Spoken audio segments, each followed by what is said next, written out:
This location had everything you want for a cinematic interview: depth, contrast, and interesting elements in the background. After 2 hours setting up the lighting, dialing in the composition, and shaping the light to create contrast on our subject, everything was ready. And that's when we were informed that the client had failed to get the proper authorization. So suddenly, everything had to move into, well, this conference room. Blank walls, flat lighting, no depth. So we had to figure out how to turn this into something at least interesting.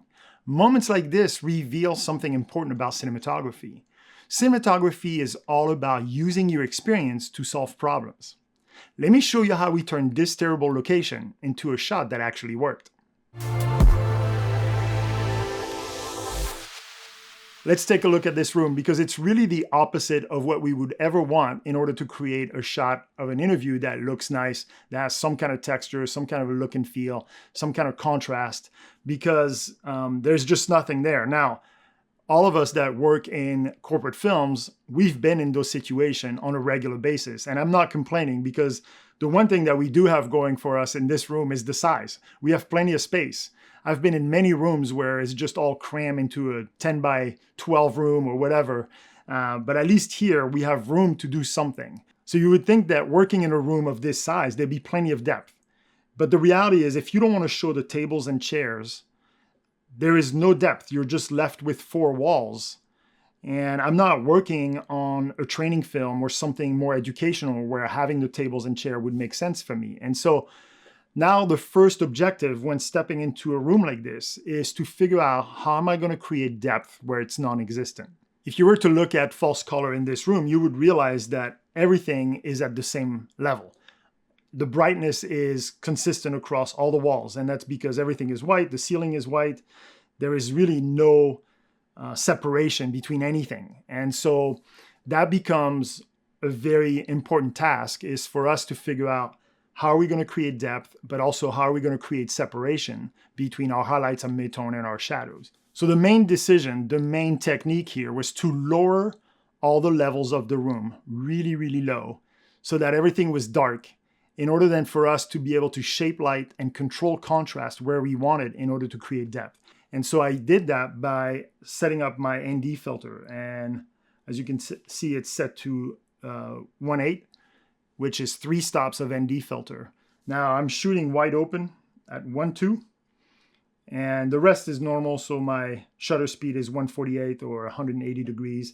And then I'm shooting at native ISO, which is 800.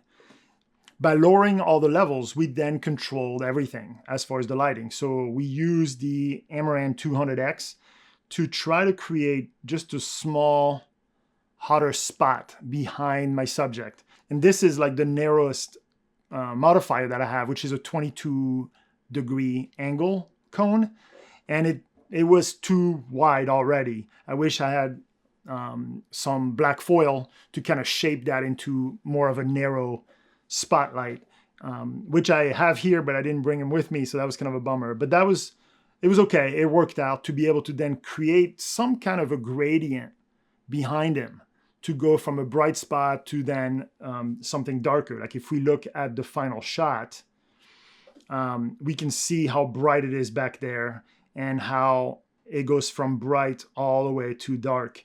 And you see on this side here, I wish it was the same. I wish maybe we had something that was more like, a circle like this, and then it would be a lot darker here. It would fall off a lot faster here. But I just didn't have a cone narrower than what we used. So, but that was a good way to really control the contrast, because now I can make the edges very dark and have my subject kind of stand out and then create this gradient here and have something that at least is interesting, maybe interesting, again, better than just a flat wall. And even those are the handle of the cabinet behind him. I thought that was great to, again, just add something, some texture, something beyond just pure black in there. So that was the idea behind creating the background. And once we had that done, then it was just an issue of putting a key light and adjusting the key light to make sure that our subject was exposed properly. And so I used the Amaran 360C, which is right here. We first used it with just the softbox, and it was just a little harsh, just because the room is so dark that now you need something really soft, or else it's going to show as a harsh light. So I have this 4x6 frame, which is a scrim gym, and then I believe it's a half stop diffuser on there, and then I can shine through the softbox, then through the diffuser. You can see that we had the grid originally on the softbox before we used the modifier, the diffuser, and then it was a little too narrow, and so we kind of just removed the grid and just shine it right through, and then it's a matter of just dialing the exposure of that light, or the intensity of that light, in order to then expose this face properly. So if we look at his false color, this is the S-log file, and we can see now that we have contrast on his face between the key side and the fill side. So that's great. What I don't like about this right here is the fill side is almost the same. Well, not almost. It is the same intensity as the background. And that's where I could have made a decision here to adjust the background lighting differently. And the reality is I didn't have a lot of options, because I believe the 200x is set to the minimal intensity. So I couldn't go lower. And so then the only other option is to go higher and make that even brighter. But I felt like that would have been too much. And I actually didn't even try. If you look at the final shot, I think if we would have made this brighter, he would have looked very bizarre. And so darker would have been my preference. The only thing I could have done was to place a diffuser on top of the modifier to try to remove some of the light. If I back the light away from the wall, then my circle becomes bigger and bigger, which I didn't want to either. So I was kind of left with that. And that's okay. Like it's great. There is separation. I'm happy with it. I wish it would have been a little bit more in order to have a different separation and contrast between his fill side and the background. If we look at the false color on the Rec 709, so this is after color correction, you can see that I dropped the levels even more, right? I brought the dark really, really into the dark, into the 0 to 5 IRE. I brought his shirt and the highlights up right at the verge of peaking, which is a white shirt. We'll look at it in just a second. And then now his face here is right where we wanted at that 50 to 60 IRE. And then we can see the contrast that we have here. So I'm pretty happy. This looks good as far as the exposure. And again, all I did was adjust the intensity of the light in order to make sure that it reached what I wanted. And then you can see on the false color how we use the backlight here to create something around his head, a little bit here on his shoulder, just to create more separation between him and the background. So let's look at the actual shot. We want to separate this right here from his black hair.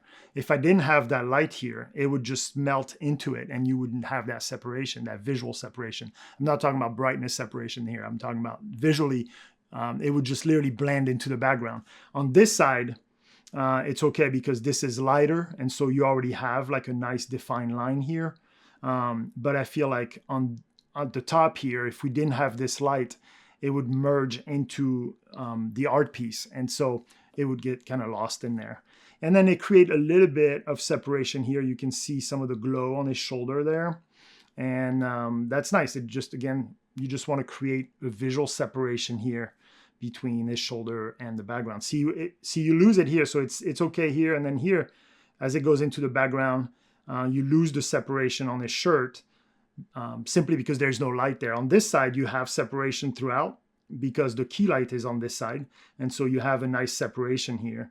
On this side, it just falls off, and that's okay because that's your fill side, and I'm totally okay. Again, it's creating kind of like this depth and this contrast as the frame is going this way. So it looks totally natural, especially because this side here is already brighter than this side. And so it makes it totally natural that everything is falling off this way, right? His face is falling off this way. His suit is falling off this way. The background is falling off this way. And then we have a nice key, very soft, with a very nice soft transition into the fill right here.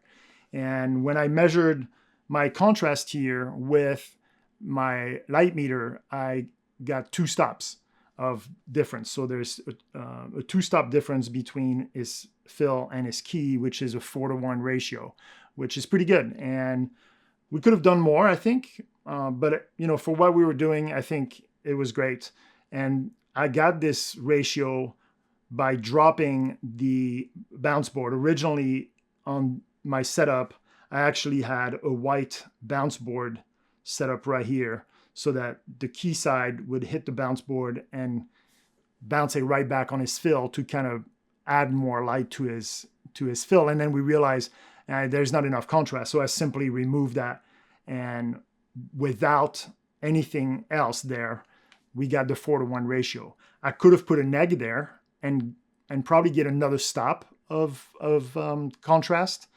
But I think for what we were doing, that was the right level. So I was pretty happy about that. So what started as a terrible location actually turned into a shot that worked. Not because the room was interesting, not because we had the perfect setup, but because we were able to shape the light, control the contrast, and guide the viewer's attention exactly where we wanted it. And that's really what cinematography is all about, solving visual problems. If you found this breakdown helpful, make sure you hit that subscribe button and let me know in the comment how you approach situations like this on set. And if you want to go deeper into the fundamentals of cinematography, check out my online course on camera settings. Thanks for watching, and happy filming.